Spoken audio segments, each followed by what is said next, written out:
Slow motion lab over here, and today we're gonna do a lithium battery explosion. So we got different kinds of lithium batteries, the round ones and just the regular AA or AAA, whatever they are, and we got some torch, so we basically just gonna light it up, let it explode, and film it in slow motion. Okay, so basically we're gonna turn on the torch. There we go. You can hear it, you can't really see it. And we're gonna go ahead and pull out one of those batteries. Set it up here.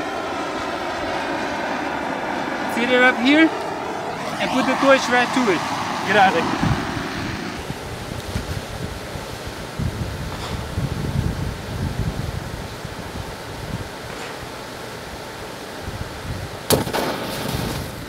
Go.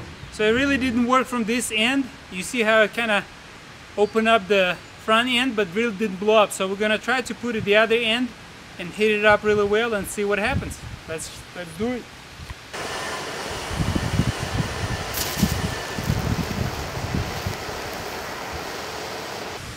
Okay, this thing says harmful if swallowed, but we're not gonna swallow it. We're just gonna light it up.